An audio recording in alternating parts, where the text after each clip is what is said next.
jadi gini, kan itu Lean banyak. Ada pengertian Lean Organization, tapi yang dimasuk sini adalah Lean Process, sehingga menurunkan yang namanya akhirnya stok segala macam. Dan itu emang harus tepat yang namanya digitalisasi. Itu pada umumnya sangat-sangat presisi. Jadi yang saya katakan bahwa di situ adalah 3 faktor. Ya, bagaimana menghitung yang cepat, ya kan, kecepatan berkomunikasi, kapasitas penyimpanan segala macam, ya kan, karena ada keterbatasan itu. Maka di dalam proses manufacturing itu kalau bisa, biasanya ya saya katakan, bahwa masing-masing proses itu tadi Pak Ilham katakan, ada yang perlu pakai digitalisasi, ada yang tidak. Contohnya yang paling gampang, kalau namanya welding. Welding itu kalau pakai orang, itu kan dulu emang pakai orang, dibikin standarisasi supaya tidak terjadi kecelakaan, supaya lebih cepat, tidak terjadi salah kosleting. Tapi dengan robot itu, maka akan terjadi sangat cepat sekali. Terus masalah surveinya segala macam. Kalau dulu kan dibuatnya itu kan harus pakai ya diketap. Contoh yang paling gampang ini. Dulu membuat mobil itu kan kita membuat pakai clay model. Clay model itu tanah liat istilahnya. Itu dibuat, ya kan, diukur segala macam. Kalau sekarang ini kagak, semua bisa dihitung pakai komputer, masukin. Setelah itu ditinggalin aja tanahnya itu. Nanti itu akan berjalan sendiri, dia punya jarumnya itu. Sesuai dengan apa yang dikendaki. Jadi semua yang namanya simulasi itu bisa dilakukan di komputer, ya kan. Itu satu, mempersingkat waktu, menghilangkan kesalahan, ya kan. Kecepatannya, ya kan, dan printernya kan kalau dulu pakai tangan, sekarang udah 3D segala macam. Jadi menurut saya apa yang dipertanyakan tadi oleh Pak Christian ya, saya rasa yang dimaksud itu adalah prosesnya Pak. Jadi menurut saya tidak semua proses produksi itu diperlukan itu. Kalau enggak nanti semuanya mahal Pak. Jadi harus pakai alat presisi, dan pakai komputer, pakai apa yang tidak perlu. Jadi itu tadi saya katakan dari 3.0, sebenarnya 3.0 itu yang paling tepat. Setelah 4.0 itu adalah yang tadi saya katakan bahwa itu kolaborasi sehingga untuk yang tadi salah satunya adalah lean manufacturing. Itu aja mungkin jawaban saya.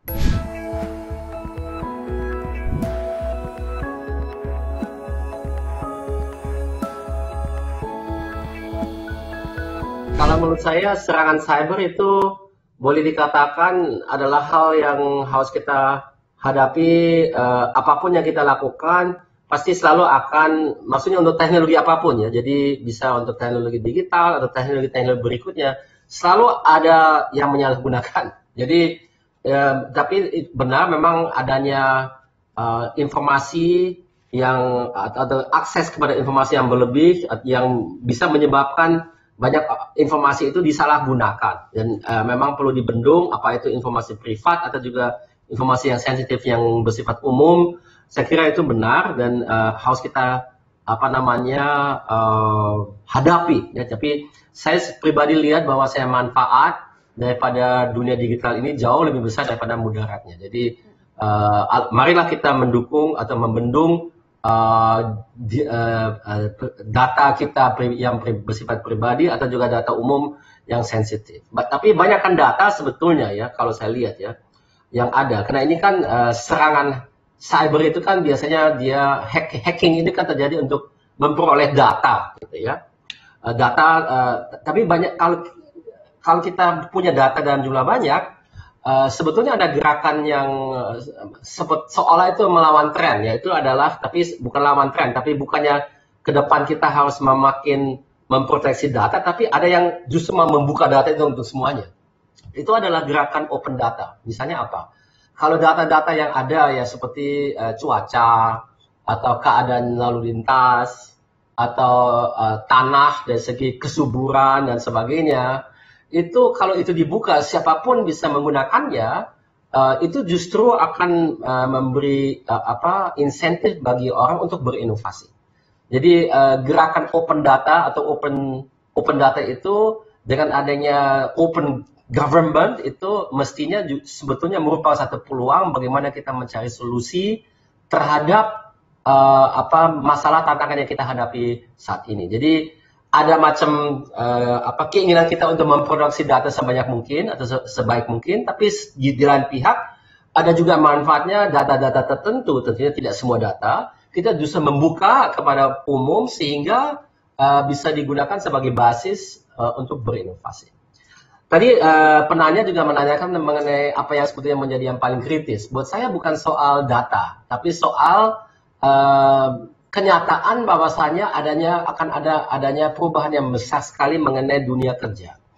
Banyak sekali pekerjaan yang kita lihat saat ini itu mungkin akan berubah, bahkan ada yang akan hilang. Karena terjadi adanya otomatisasi, adanya pengambil alihan pekerjaan itu dari komputer, khususnya nanti kalau ada kecerdasan artifisial. Jadi ada banyak pekerjaan yang mungkin tidak ada lagi sebanyak itu atau sama sekali hilang karena pekerjaannya diambil alih gitu ya. Dan itu adalah satu hal yang memang sepanjang masa adanya manusia kita ini dan adanya teknologi-teknologi baru itu selalu terjadi.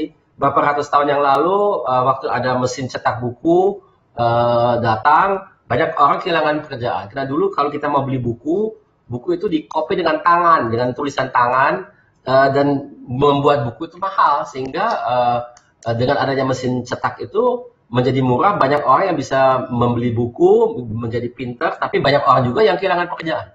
Jadi di mana ada kemajuan, di situ juga selalu ada tantangan bagi orang yang memang kehilangan dia punya mata pencarian. Tapi apa yang harus kita lakukan sebagai manusia? Kita harus tetap fleksibel. Maksudnya kita selalu harus mau kerja dan mau belajar sesuatu yang baru.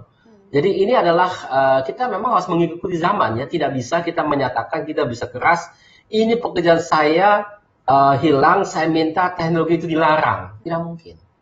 Karena teknologi itu biasanya dilakukan untuk justru meningkatkan kualitas daripada kehidupan kita ini. Dan memang ada juga yang ternyata tidak bermanfaat, itu juga akan hilang sendiri karena ternyata tidak ada yang mau pakai. Tapi banyakkan teknologi yang kita lihat yang memang sekarang lagi berkembang dengan sangat pesat dan sangat diminati oleh orang, itu yang memang ada banyak manfaat. Jadi saya kira itu yang ancaman yang paling besar yang saya lihat di dunia digital ini, di 4.0 ini, bahwasanya banyak di antara kita belum siap untuk mau berubah atau tidak tahu bagaimana dia harus berubah sehingga dia bisa menggapai masa depan yang lebih baik daripada dia lihat saat ini.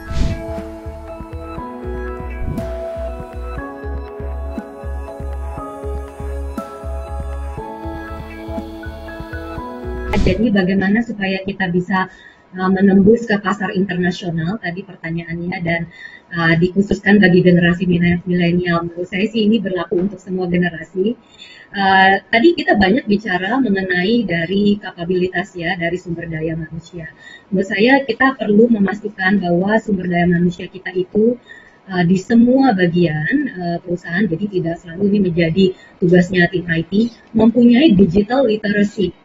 Jadi melek atau paham teknologi dan juga digital. Dan itu juga tentu bisa dibantu dari proses training, bisa dibantu dari proses development capability development yang ada di perusahaan. Dan tentu supaya bisa menembus pasar internasional juga dari produk atau service offering yang kita tawarkan ya. Nah, saya cerita sedikit mengenai dari segi sumber daya. Kebetulan saya punya tim di berbagai negara tadi yang disebutkan pada saat perkenalan. Kita memastikan supaya sumber daya kita yang ada di Indonesia tidak kalah dengan tim yang ada atau sumber daya yang ada di negara lain. Pada saat ini kita menjalankan yang disebut dengan Borderless Solutions Delivery, kebetulan di tim IT, di mana kita memastikan bahwa tim IT kita yang ada di Indonesia tim itu mempunyai skill set dan juga kompetensi yang sama dengan tim yang ada di negara lain. Dan pada saat ini tim kami bahkan yang di Indonesia bisa ikut mensupport proyek-proyek, program-program yang ada di grup ataupun yang ada di negara lain, seperti tadi disebutkan kita juga operate di Australia dan juga di Papua Nugini. Dengan demikian kita bisa pastikan bahwa walaupun kondisi pandemi ataupun karena kondisi yang lain, tapi dengan kita mempunyai skill set dan digital literacy yang memadai, jadi kita bukan hanya untuk mensupport local business tapi juga bisa go international. Saya harap tadi bisa menjawab untuk pertanyaan yang kedua juga ya, bagaimana untuk memaintain tim agar modal operasional perusahaan mulai dari biaya listrik sampai biaya pegawai tetap berjalan. Ya, jadi tadi biaya-biaya yang ada, bagaimana kita bisa memaksimalkan kemampuan kita, sumber daya kita, sehingga dengan kita bisa memberikan output productivity yang lebih baik, itu dengan demikian bisa juga untuk menutupi biaya-biaya yang ada. Kurang lebih seperti itu.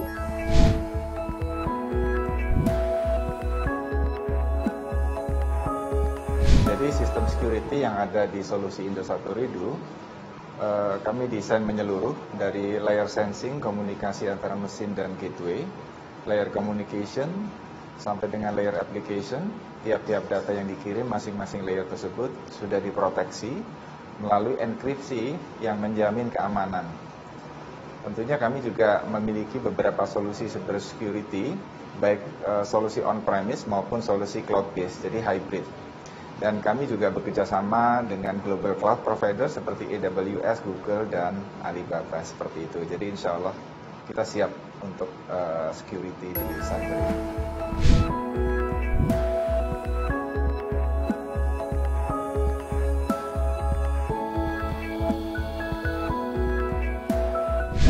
Jadi kalau menurut saya memang agar perusahaan itu berkembang, maju dan mampu menjawab tantangan global, di mana persaingan sudah semakin tinggi dan semakin terbuka, sudah seyogianya perusahaan itu memberikan pelatihan secara rutin terhadap perkembangan-perkembangan teknologi yang ada di dunia. Khususnya di bidang manufacturing, itu teknologinya sudah semakin tinggi, mulai yang sudah berhasil diimplementasikan secara matang maupun yang masih berada di tahap riset. Nah, saya pribadi menyemangati perusahaan Pak Denny ini untuk memberikan pelatihan mengenai digital manufacturing, smart manufacturing yang mungkin ada atau disediakan di berbagai perusahaan penyedia pelatihan. Kalau kami sendiri memang memberikan pelatihan di Universitas Indonesia terkait pelatihan dan pengembangan digital manufacturing. Nah, ini sangat penting sehingga pegawai, staf, SDM dari perusahaan Bapak itu mampu mengaktualisasi terhadap perkembangan teknologi yang ada. Bahkan kita bisa men-challenge SDM kita bagaimana suatu teknologi yang ada mampu meningkatkan efisiensi dan produktivitas dari perusahaan. Mungkin itu dari saya.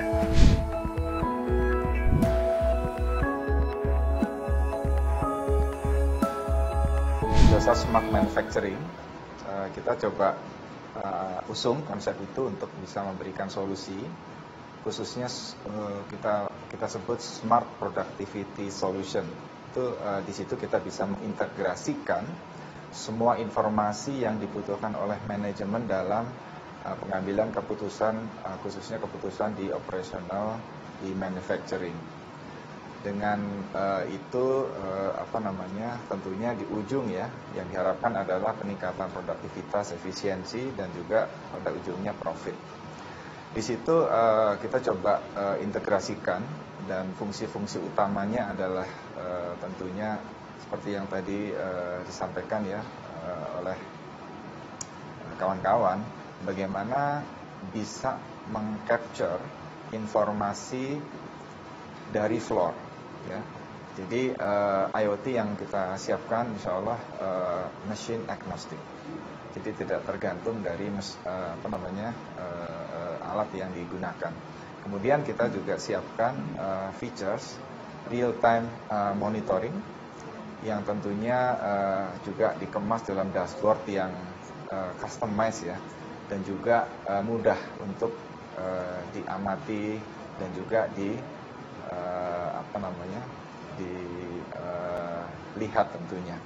Dan itu juga melihat konteks di dalam production monitoring, di mana kita juga tentunya memastikan semua aspek produksi tadi ya secara end to end bisa dimonitor, dan tentunya nanti dikemas dalam report yang customized sesuai dengan kebutuhan manajemen. Selain itu, kita juga tahu kalau di pabrik ya banyak banyak pengelolaan aset yang diperlukan ya. Kapan mesin yang ini perlu diservis, kapan mesin ini ada masalah, ada ticketing yang sistem yang kita siapkan juga untuk memastikan kinerja dari semua alat produksi yang ada di pabrik. Dan tentunya model yang kita coba usung adalah SaaS, jadi Software as a Service seperti itu. Dan mudah-mudahan itu bisa menjawab tantangan yang dihadapi oleh manufacturing di Indonesia untuk memasuki era Industrial Revolution 4.0.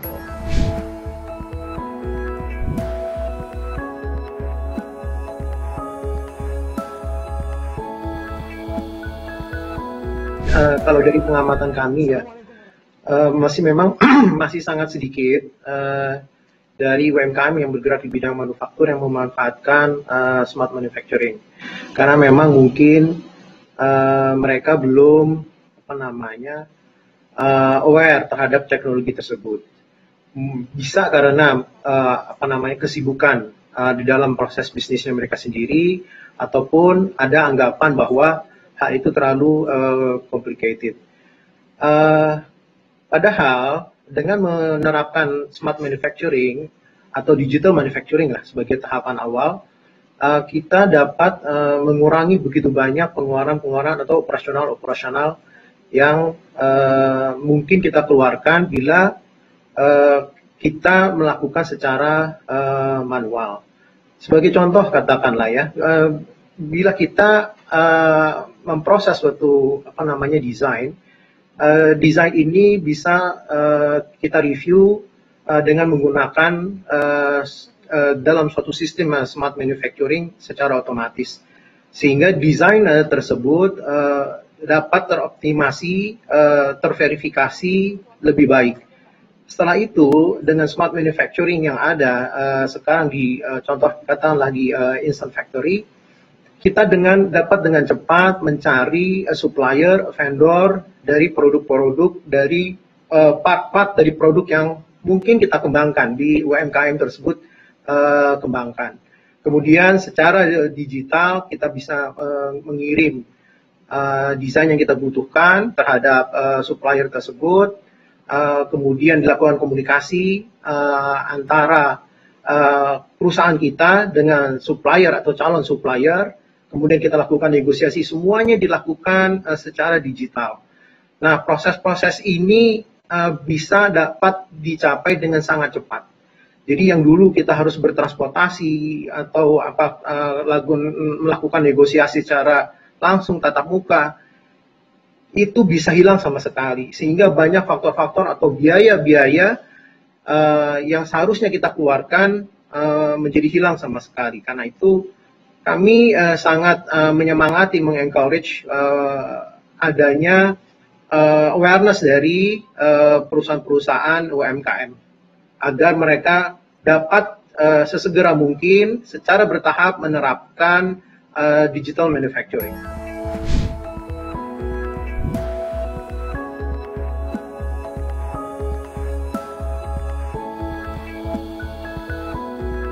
Jadi pertanyaannya kalau saya boleh summary-kan, apakah semuanya ini terkoneksi dari mulai ujung, yaitu dari klien, customer, terus sampai ke supply chain, proses dari awal ya. Jadi memang tadi saya bilang bahwa kita masih di dalam journey, di dalam proses digital transformation kita. Memang satu persatu kita koneksikan, tapi kalau kita bilang bahwa apakah sudah mencapai tahap yang mature, di mana mencapai target yang tadi kita bilang totally connected supply chain, kita belum sampai ke situ. Tapi kita siapkan semua fondasinya dan menggunakan tadi dengan 4.0 framework, kita memastikan setiap data yang kita dapatkan dari berbagai macam titik di seluruh proses value chain kita itu bisa kita tangkap sehingga bisa memberikan umpan balik secara cepat. Kurang lebih seperti itu.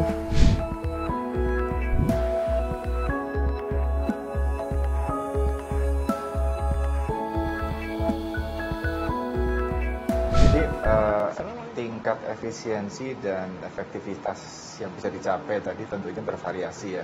Kita lihat ada beberapa contoh di sini yang bisa kita sampaikan. Yang pertama dari salah satu perusahaan yang memproduksi alat untuk pertanian di Amerika, namanya AGCO. Jadi AGCO mengimplementasikan digital solusi untuk intelligent manufacturing, termasuk di dalamnya advanced analytics, kemudian intelligent transformation management, dan juga digital supplier performance management. Benefit yang dicapai 60% untuk pengurangan cycle time, kemudian 24% untuk meningkatkan produktivitas, 30% lebih untuk pengurangan dari identifikasi dari isu, dan juga 20% dari peningkatan time delivery-nya. Itu salah satu contoh saja. Jadi kita bisa mengukur nanti tentunya, dan implementasi dari smart manufacturing ini itu tidak bisa berhenti di satu titik, karena tantangannya akan berkembang terus, teknologinya berkembang, dan juga nanti tantangannya juga berkembang gitu. Barang yang mau diproduksi nanti juga akan berkembang. Jadi ini sesuatu yang dinamis, dan setiap saat kita harus punya objektif yang secara konsisten untuk meningkatkan produktivitas tadi. Mudah-mudahan bisa menjawab Pak Karyawan. Terima kasih.